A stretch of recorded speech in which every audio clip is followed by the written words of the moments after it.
Добрый день, уважаемые гости канала.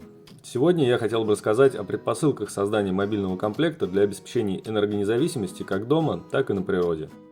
Первое. Владельцы загородной недвижимости, в частности дачники, к коим и я себя отношу, не раз сталкивались с перебоями подачи электроэнергии на своих участках.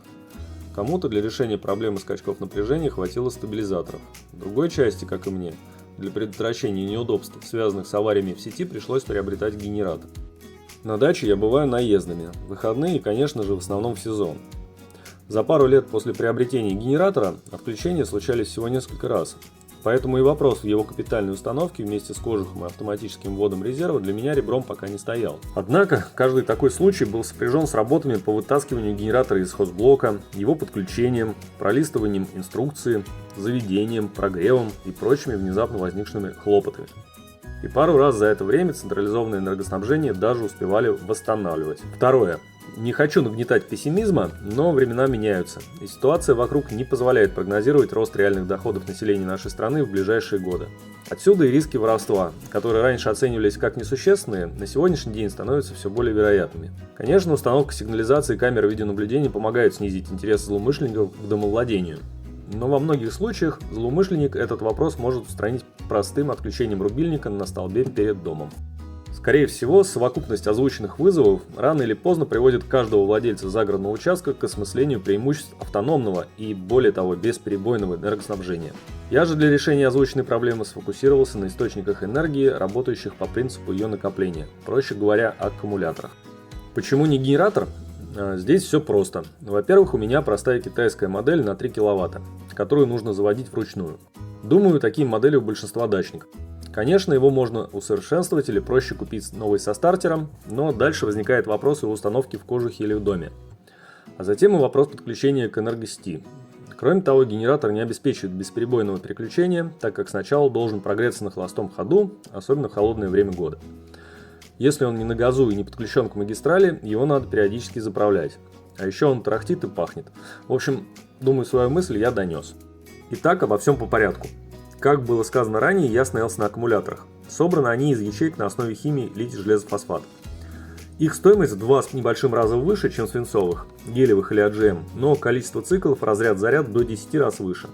В целом, по моим расчетам, картина следующая. При прочих равных, при ежедневном использовании в течение 10 лет стоимость владения литий-железофосфатным аккумулятором от 3 до 5 раз ниже, чем свинцово-кислотный. Очевидно, что ежедневный заряд-разряд – это история, связанная либо с накоплением энергии в ночные часы по низкому тарифу, либо с солнечной энергетикой. И хоть я и являюсь ее сторонником, но соотношение таких параметров, как текущая стоимость панелей, доступность и стоимость электричества в Подмосковье, а также местный уровень инсоляции, пока не предполагает окупаемости с разумным горизонтом планирования. В итоге, окончательную точку в моем выборе поставил показатель удельной емкости на единицу веса, который у литий-железофосфатного аккумулятора до 4 раз выше. И поскольку я периодически выбираюсь с семьей на авто в путешествие и на рыбалку, фактор мобильности стал для меня определяющим. Исходя из требований к универсальности решения, я сделал выбор в пользу модульной архитектуры из 4 составляющих. Первое – накопитель, это аккумулятор с напряжением 24 вольта. Второе – инвертор для получения переменного напряжения 220 вольт. Третье – модуль автоматического ввода резерва AVR и зарядное устройство. Для аккумулятора был выбран пылевлагозащищенный кейс на колесах, вместивший в себя плату управления и защиты, разъемы, а также индикатор подключенной нагрузки и оставшегося времени работы. Напряжение 24 вольта позволяет безопасно пользоваться благами цивилизации на природе, подключая низковольтовую бытовую технику для авто, холодильники, чайники, кофеварки, а еще питать мощный лодочный электромотор. Очевидно, что генератор или дорогущая новомодная зарядная станция для этой задачи не очень подходит.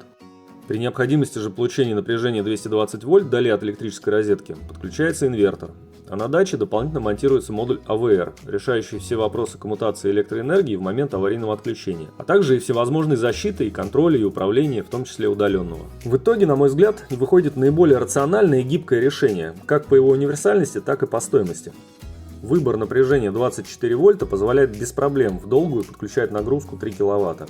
Данной мощности вполне достаточно для комфортного аварийного снабжения загородного дома или дачи площадью до 200 квадратных метров. В отличие от распространенных маломощных бесперебойников, которые подключаются локально для поддержания работоспособности котла и Wi-Fi роутера, емкость накопителя в 3 кВт-час рассчитана на питание всех основных потребителей электроэнергии, которые обеспечивают комфортное проживание.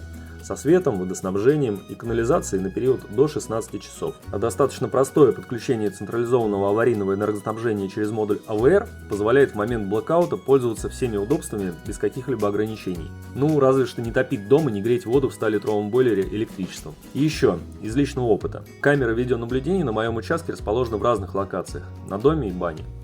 И запитаны они от разных розеток, так что централизованное аварийное энергоснабжение решает и такой вопрос. Возвращаясь к такому параметру литий-железо-фосфатного аккумулятора, как большое количество циклов, а также отсутствие на текущий момент у меня готовности устанавливать солнечные панели, я настроил модуль АВР к ежедневной эксплуатации в качестве буферного накопителя ночной энергии. Сейчас замеры показывают экономию на оплате электричества по ночному тарифу 4 рубля за киловатт-час, что соответствует возврату до 40% затрат на такое решение за 10 лет эксплуатации при текущей разности в тарифах. Если я затронул хотя бы часть ваших чаяний в вопросах энергонезависимости, ставьте лайк, подписывайтесь на канал и до новых встреч!